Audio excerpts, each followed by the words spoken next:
자, 이스라엘 민족들이 아들이 태어나면 이름을 짓는 방법들이 여러 가지가 있습니다. 첫 번째 방법은 성경 안에 있는 위대한 선진들의 이름을 따는 것입니다. 자, 요한이라고 하는 이름은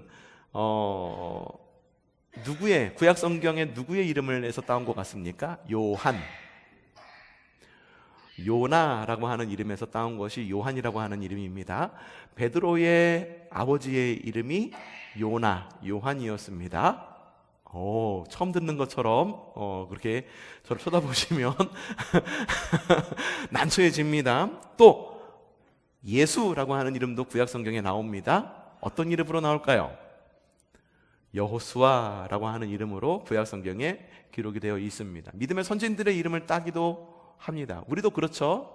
우리도 존경하는 인물이 있으면 그 이름을 따서 우리 자녀들에게 이름을 붙여줍니다. 또 하나의 이름은 누군가의 아들이라고 하는 뜻에서 앞에 바자를 붙입니다.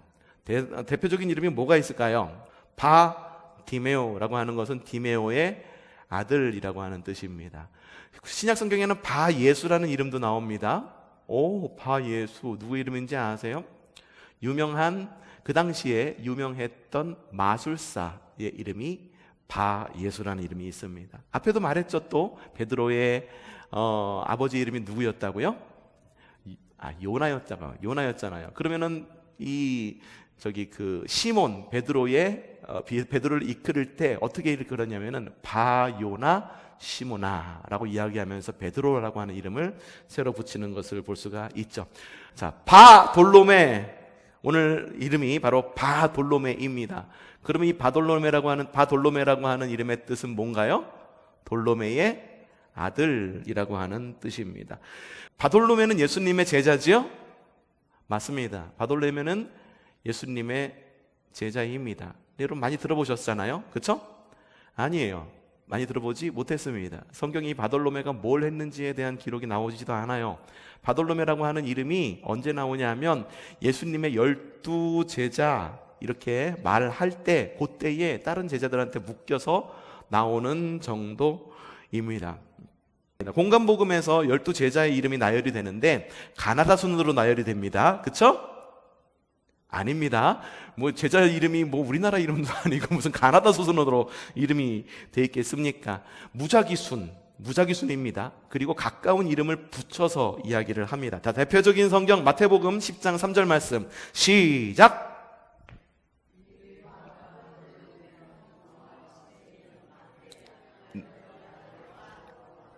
이걸 읽음으로써 알 수 있는 게 이름이 가나다 순으로 되어 있지 않고 무작위 순으로 되어 있고 친한 친구 빌립과 바돌로메가 친하다라고 하는 거, 도마와 세리, 마태, 알페오의 아들 야고보와 다데도 이런 식으로 어느 정도의 친분이 있는지를 알 수가 있어요. 마가복음도 마찬가지입니다. 시작.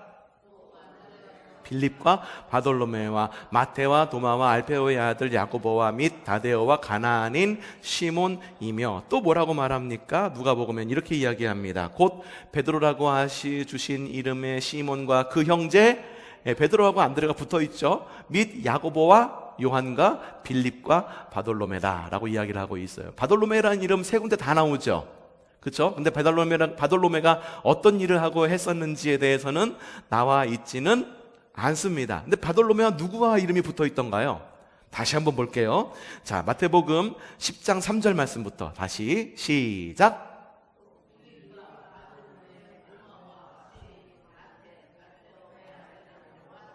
바돌로메와 누구가 붙어 있습니까? 빌립은 집사 빌립입니까? 예수님의 제자 빌립입니까? 예수님의 제자 빌립. 자, 마가복음은 누구가 붙어 있나 봅시다. 마가복음 시작. 봅시다. 바돌로메가 누구가 붙어 있습니까? 빌립과 붙어 있습니다. 자, 누가복음에는 누가 붙어 있는지 봅시다. 시작.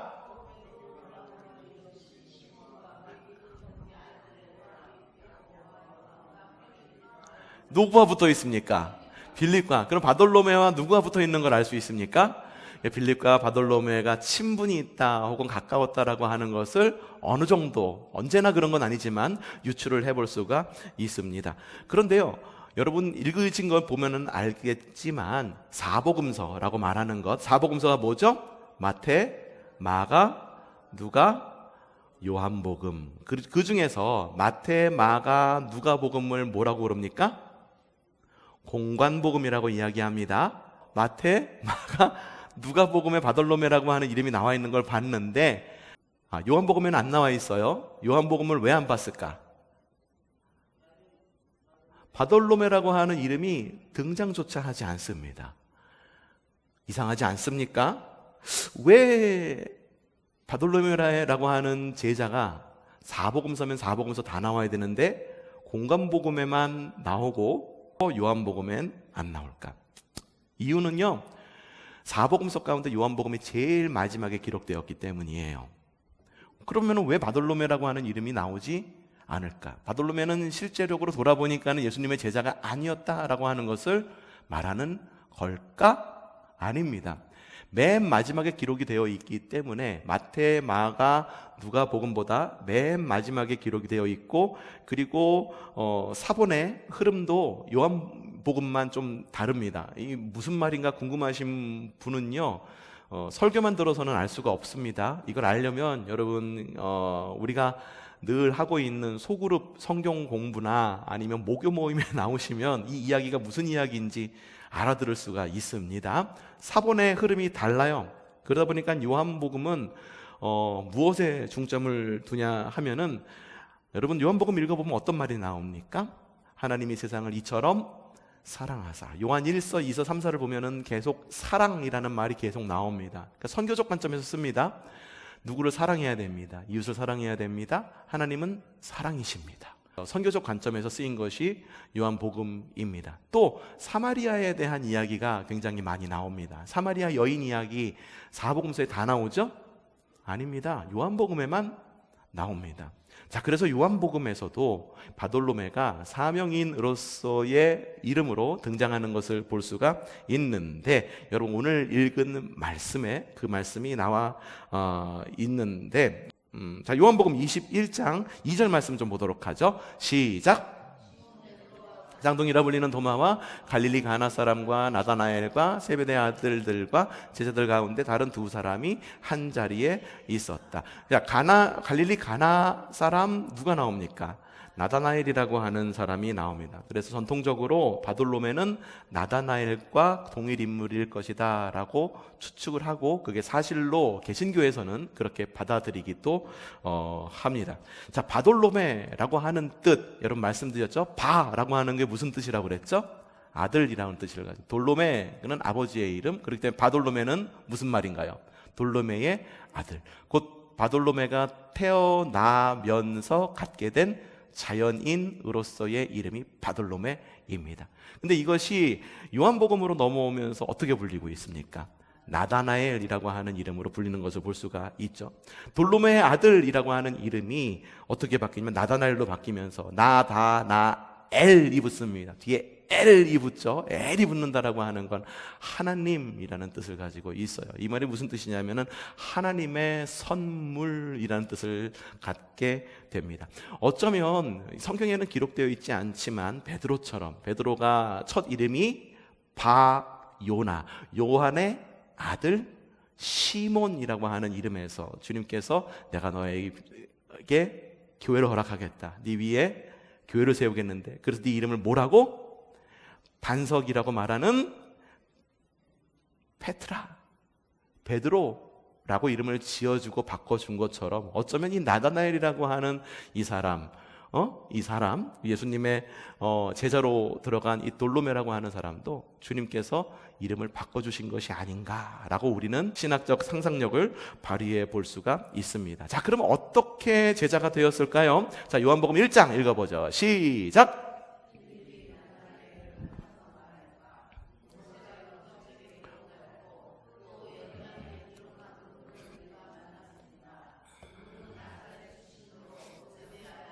예, 잠시 이것을 띄워주시기를 바랍니다. 빌립과 나다나엘이 같이 나오죠. 아까 전에 우리가 처음에 예수님의 제자 이름을 읽을 때 누구랑 묶여 나왔습니까? 빌립과 바돌로메, 빌립과 바돌로메, 빌립과 바돌로메. 이게 공관복음에 나와 있는 이야기라고 그랬죠. 그리고 요한복음에는 빌립이 누구를 만나? 나다나엘을 만났다라고 하는. 빌립이 먼저 주님으로부터 부름을 받습니다. 이 이야기는 이미 우리가 전 시간에 사도 빌립, 예수님의 제자 빌립에 대해 이야기를 들으면서 빌립이 어떻게 주님에게 부름을 받았는지에 대해서 말씀을 들었습니다. 기억이 안 나시는 분은 우리 온라인 교회에 들어가셔서 보시면 되죠. 그리고 부름받은 빌립이 나다나엘, 곧 바돌로메를 전도한 거죠. 복음을 전한 거죠. 주님께서 이렇게 말씀하십니다. 보자마자 이렇게 말씀하십니다. 시작!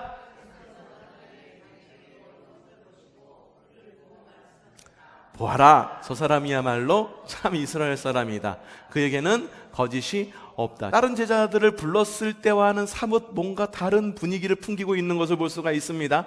다른 제자들을 부를 땐 나를 따르라, 아니면은 나를 따르라라고 말하니까는 뭐를 버리고 왔다, 가족을 버리고 왔다, 아니면 그물을 버리고 왔다라고 말하는데, 나다나엘은 굉장한 칭찬을 합니다. 뭐라고? 다시 한번 시작. 보아라, 저 사람이야말로 참 이스라엘 사람이다. 그에게는 다른 제자들, 먼저 부름받은 제자들, 안드레, 혹은 베드로, 혹은 빌립 이 이야기를 들었을 때 상대적 박탈감을 느꼈을 거라는 생각도 들기도 합니다. 누구를 칭찬을 하면 상대방이, 다른 사람이 좀 상대적 박탈감을 느끼죠. 나는 왜 저런 칭찬을 안 해줬지? 나에게는 왜 저런 이야기를 안 해주지? 근데 나다나엘은 좀 예수님의 부름부터 뭔가 좀 달랐습니다. 바돌로메도 깜짝 놀랍니다. 이미 자신을 알고 있는 듯한 언어로 바돌로메에게 이야기를 하니까요. 그래서 바돌로메가 묻습니다. 48절 초반절 시작. 어떻게 나를 아십니까? 이게 물은 거예요. 나를 어떻게 아세요? 날 아세요? 주님께서 말씀하십니다. 1장 48절 후반절 시작. 빌립이 전도했잖아요. 그렇죠? 빌립이 제자가 된 다음에 나다나엘, 곧 누구? 바돌로메를 갖다가 인도를 했는데, 빌립이 너를 전도하기 전에, 빌립이 너에게 복음을 전하기 전에, 빌립이 너를 부르기 전에 네가 어디에 있는 것을, 무화과 나무 아래에 있는 것을 내가 보았다. 이때부터 나다나엘은, 곧 바돌로메는 주님의 제자가 됩니다. 그리고 다른 제자들에게 보여주지 않은 그런 아주 굉장히 특별한 그런 비전도 보여주세요. 자, 봅시다. 요한복음 1장 50절부터 51절 말씀, 오늘 말씀입니다. 시작.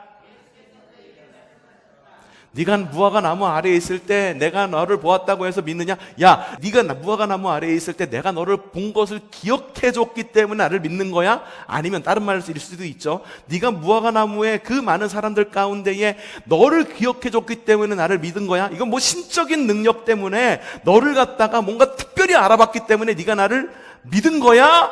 그게 아니야. 이것보다 더 큰 일을 네가 볼 거야. 어떤 일을 볼 거냐라고 말하느냐? 시작. 진정으로 너희에게 말한다. 너희는 하늘이 열리고 하나님의 천사들이 인자 위에 오르락 내리락 하는 것을 보게 될 것이다. 그런데 이 이야기를 듣고 있으니까 과거 구약 성경에 나왔던 어떤 이야기가 좀 떠오르지 않습니까? 어떤 이야기가 떠오릅니까? 창세기 28장 10절에서 12절 말씀 시작.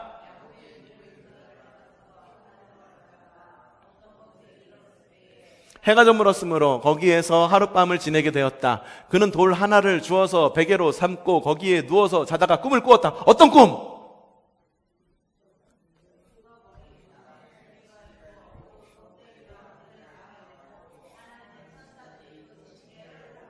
이 이야기가 떠오르지 않습니까? 야곱이 브엘세바로 가다가, 브엘세바를 떠나서 하란으로 가다가 어느 곳에 이르렀어요. 거기에서 잠을 자고 있었는데 하나님의 천사가 왔다 갔다 하고 있는 모습을 보고선 그 땅을 뭐라고 지었죠? 베델이라고 지었죠. 하나님의 집이라는 것을 라고 이름을 지었죠. 그 이야기가 바로 이 이야기잖아요. 바돌로메에게 이렇게 하신 것을 보면은 다른 제자들을 불렀을 때와는 뭔가 사뭇 분위기가 다르고, 다른 제자들이 어쩌면 이 이야기를 보면서 굉장히 좀 시샘했을지도 모르겠다라는 생각이 들기도 합니다. 바돌로메를 부르셨을 때 예수님의 부르심, 비록 바돌로메는 성경상에 무슨 일을 했다라고 기록이 전혀 나와 있지는 않지만 뭐가 이렇게 바돌로메가 잘났기 때문에, 왜 그랬을까? 자, 봅시다. 사실 바돌로메는요, 유대인이었죠. 그래서 메시아에 대한 열망이 있었을 것입니다. 하지만 이 바돌로메가 가지고 있었던 약점이 있었습니다. 그게 무엇이었는가? 그게 바로 편견의 사람이었다라고 하는 거예요. 어떤 사람? 편견이 뭡니까? 무엇인가를 생각할 때 한쪽으로 치우쳐서 치우쳐서 보는 것, 그 견자가 볼 견자잖아요. 그렇죠? 그게 바로 편견이잖아요. 우리가 편견에 사로잡히면은 어떤 일을 제대로 보지 못하고 이렇게 프레임에 쌓여서 보게 됩니다. 자, 주님이 바돌로메를 어디서 봤다라고 그랬죠? 무화과나무 아래에서 봤다라고 이야기를 하고 있습니다. 무화과나무 아래에서 봤다라고 하는 거. 왜 하필이면 무화과나무 아래였을까? 씨띠나무도 아니고, 그리고 엘리야처럼 로뎀나무 아래도 아니고, 왜 무화과나무였을까? 왜 무화과나무 아래였을까? 무화과나무 아래에 있다라고 하는 것은 하나의 관용구이기도 합니다. 그리고 실제로 이 당시 유대인들이 무화과나무 아래 앉아서 무엇을 했냐 하면 성경을 읽었습니다. 그래서 주님께서 그를 무화과나무 아래 있었다라고, 너를 봤다라고 했을 때 주님께서는 이 바돌로메의 어떤 모습을 본 걸까요? 무화과나무 아래 앉아서 배 이렇게 까고선 이렇게 자는 모습을 봤다는 걸까요? 무화과나무 안에서 그렇게 부채질하면서 시원하다 이렇게 말하는 걸까요? 무화과나무 아래 앉아갖고 무화과 까먹으면서 너도 먹어봐 하는 모습을 보였던 걸까요? 아닙니다. 무화과나무 아래에 있었다라고 하는 것은 바돌로메가 성경을 읽고 있었다라고 하는 것을 알고 있어요. 그 주님이 바돌로메를 언제 본 겁니까? 바돌로메가 무화과나무 아래에서 성경을 읽고 있을 때 주님이 바돌로메를 본 것입니다. 마찬가지입니다. 주님은요, 우리가 성경을 읽을 때 우리에게 주목하십니다. 주님의 말씀에 귀를 기울일 때 우리를 주목하십니다. 바돌로메도 역시 마찬가지입니다. 다른 제자들은 언제 부름을 받았습니까?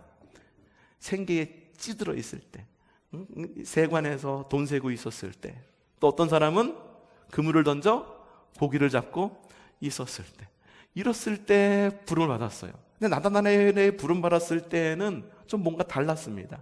나다나엘은 뭘 하고 있었다? 무화과 그늘 아래에서 말씀을, 성경을 읽고 있었다. 여러분도 부름 받을 때 말씀을 읽고 있기를 바랍니다.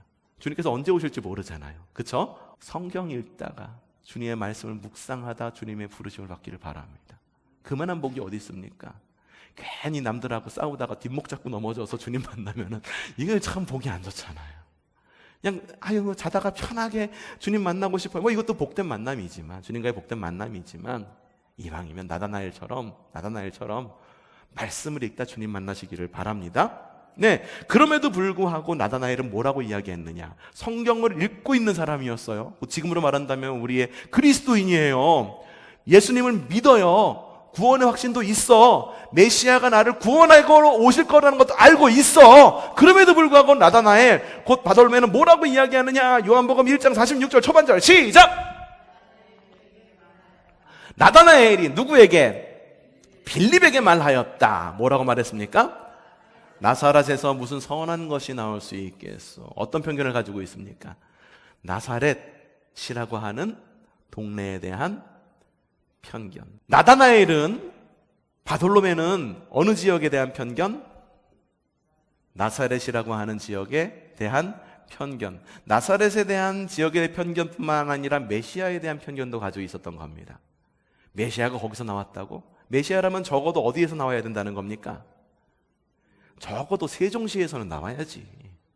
적어도 경기도 연천이 아니라 경기도 저기 수원이나 평택이나 이런 데서 나오면은 이해를 낼 텐데, 뭐 경기도 연천에서 누가 나왔다고? 말이 돼? 여러분, 그리스도인 역시 편견의 사람이 되기가 굉장히 쉽습니다. 여러분은 편견에 사로잡힌 사람입니까? 아니면 모든 것을 공평하게 주님의 눈으로 보는 사람입니까? 왜 그리스도인이 편견의 눈으로 세상을 바라보기 쉬운지 아십니까? 그리스도인은요, 진리를 믿는 사람이기 때문입니다. 진리를 믿는 사람이기 때문에 진리의 길이라고 생각하면은요, 생각을 바꾸지 않습니다. 처음에 내가 믿었던 그 신앙, 바르건 틀리건 그 신앙이 옳다고 생각이 듭니다. 근데요, 신앙이라고 하는 것 혹은 믿음이라고 하는 거는요, 상대적인 거예요. 절대적인 기준이 아닙니다. 우리 신앙에서 절대적인 건 예수님 한 분밖에 없습니다. 복음 하나밖에 없습니다. 우리의 신앙, 우리의 믿음, 우리의 교회, 모든 것이 다 상대적입니다. 근데 진리를 믿고 이 상대적인 것임에도 불구하고 그것을 진리라고 생각하고 그것에 고착화되고 거기에 자꾸 뿌리를 내리려고 그러고 생각이 굳기 시작되면은 어떻게 되느냐? 따라 하십시다.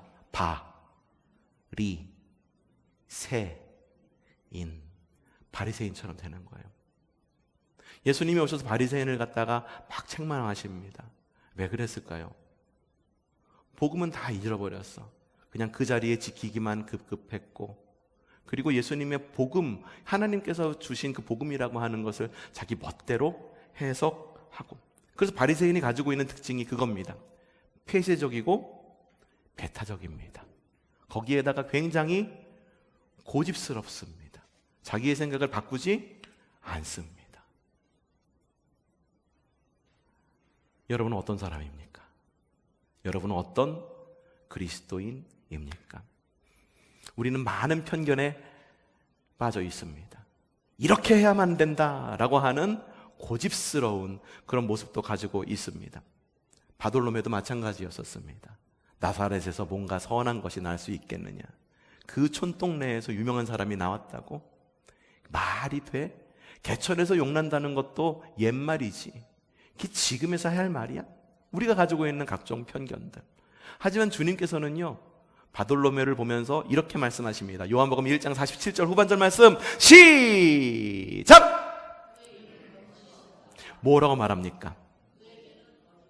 거짓이 없다라고 이야기를 합니다. 주님께서 우리에게 오셨어요. 우리에게 오셔가지고 말씀을 하십니다.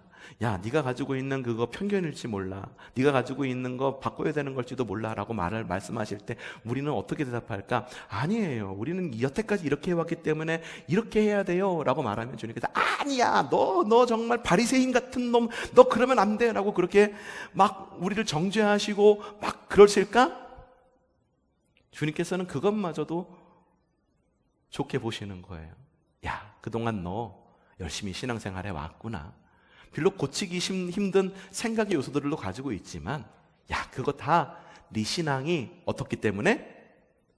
순수하기 때문에 그런 거구나. 너 참 거짓이 없구나. 네 안에 가지고 있는 것을 갖다 거침없이 표현하고 있구나. 잘하고 있다 라고 이야기를 하고 있는 거예요. 그렇다고 해서 주님께서 말씀하시는 거예요. 야, 나사렛에서 선한 거? 그래, 네 생각대로 나올 수 없지. 그러니 내가 메시아처럼 보이냐? 아니잖아 라고 말씀하시는 걸까요? 바리새인? 야, 그래 순수하지. 바리새인 여태까지 믿어왔고 자리 지켜야 되고, 그러니까 순수한 그런 태도니까는 그에게도 거짓이 없는 거지 라고 말하면서 바리새인적 태도도 역시 괜찮아 라고 말씀하고 있는 걸까요? 아닙니다. 주님께서 말씀하시는 거는 그거예요. 아까 우리가 말씀을 시작하면서 제가 말씀을 드렸습니다. 껍질을 깨고 나온다라고 하는 말이 어느 소설에 나온다고요? 데미안이라고 하는 소설에 나온다고. 주님께서는 이미 데미안이라고 하는 소설이 쓰여지기 수천 년 전에 바돌로메에게 그렇게 말씀하시는 거예요. 야, 껍질을 깨고 나오지 않겠니? 왜 나사렛에서는 선한 게 나올 수 없다라고 생각을 했니? 너 순수하구나. 하지만 이제 나를 만났으니, 주님을 만났으니 이제 껍질을 깨고 새로운 하나님의 나라로 이제 나오렴. 그렇게 바돌로메를 초청하시는 겁니다. 우리도 또한 그렇게 초청하시는 거예요. 야, 그래, 그렇게 오랫동안 신앙생활 잘 해왔구나. 이제 주님 만난 너, 그래, 여러 가지 생활 속에서 있다 보니까, 여러 문화 속에 있다 보니까, 여러 환경 속에 있다 보니까 네가 갖게 된 고정관념이라고 하는 것, 편견이라고 하는 것, 혹은 이게 하나님의 나라야, 이게 교회야, 이게 예배야, 이게 속회고, 이게 응당한 모습이야 라고 하는 그런 껍질 깨고 이제는 진리 안에 자유롭게 신앙생활 해보지 않겠니? 라고 주님께서 우리를 그렇게 초대하신다는 것. 여러분 어떻게 반응하시겠습니까? 네, 그렇게 따르겠습니다. 그렇게 반응하셨으면 좋겠어요. 나다나엘은 어떻게 반응했습니까? 요한복음 1장 49절 말씀입니다. 시작! 선생님은 하나님의 아들이시요 이스라엘의 왕이십니다. 대단하죠. 나다나엘이 신앙 고백을 합니다. 베드로 어떻게 고백했습니까? 주는 그리스도시요 하나님의 아들이십니다. 나다나엘은요, 베드로가 신앙 고백하기 전에 이미 수년 전에 주님을 만나면서부터 주님에 대한 신앙 고백이 그 입술 가운데 빵! 하고 터져 나온 겁니다. 그러니 주님께서는 말씀하시는 거예요. 야, 내가 너를 갖다가 무화과 나무 아래 있었던 거 봐가지고 신기하지. 그래서 내가 너 이렇게 한 거 같잖아. 그래서 너 이렇게 내 제자가 되는 거 아니야. 그보다 훨씬 더 큰 일을 보게 될 거야. 인자를 통하여 천사들이 하늘로부터 왔다 갔다 하는 것은 야곱의 복을 네가 지금 누릴 거야 라고 말하면서 나다나엘을 주님의 제자로 부르신 거라는 겁니다. 여러분, 우리도 바리새인 같은 두터운 편견과 배타적인 마음에서 벗어날 때 바솔로메와 같은, 나다나엘과 같은 야곱의 복을 누리게 될 것입니다. 여러분, 신앙생활 어떻게 하고 계십니까? 바리새인적 신앙의 껍질을 깨고 새로운 하나님의 나라를 누리는 우리 교회가 되기를 바랍니다. 여러분도 그런 성도가 되기를 바랍니다. 껍질이 깨져야 생명을 잉태하는